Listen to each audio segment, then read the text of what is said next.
Interestingly, you brought up my skin color because I thought that was the exact opposite of the point you're trying to make in the book. You're very reductive. I thought you were a lot more intellectual than this. I think this is very revealing. So you're not reaching anyone who's listening to this conversation by doing that, well, my point. So you don't know that. If you listen to what I was saying, it's actually perfectly logical and reasonable. It's quite controlling what you're doing now. Well, what you said was quite significant. Was it offensive? Me. It was quite, it's not that it was offensive, it's scared to me. Deborah Francis White of the Guilty Feminist podcast. Welcome to Trigonometry. Thank you so much for having me. Well, this is a surprising meeting of the minds because I think it's fair to say that your podcast is one of the kind of arch pillars of progressive thought certainly in our space. And you reached out to us saying you have a book out, you want to come and talk to us.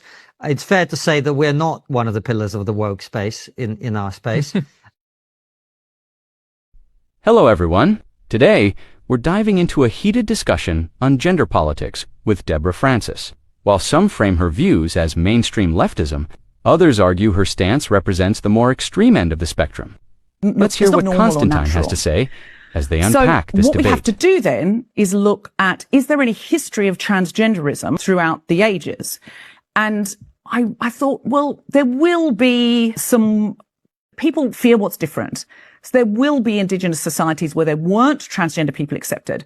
It was completely normal in societies for this to be not a binary thing, for it not to be male and female, but for it to be more like a scale. If you walk past a building, a bar, and someone says, is it loud in there?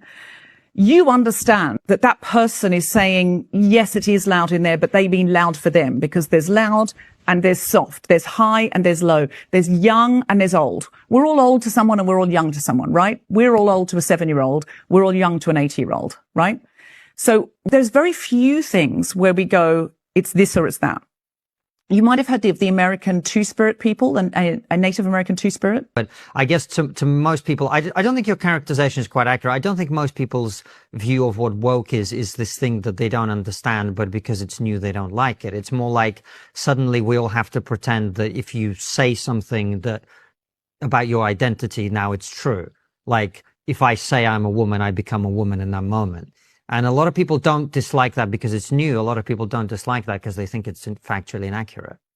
Sure. Well, that's a very, very big subject. And there's a very, very big, chunky chapter on that in my book. And I think that's something that... What's your argument on that? The issue that I have with wokeism is I think you're very accurate in the way you describe it as a cult. And by the way, like we've said before, we see the same things on the right, particularly when it comes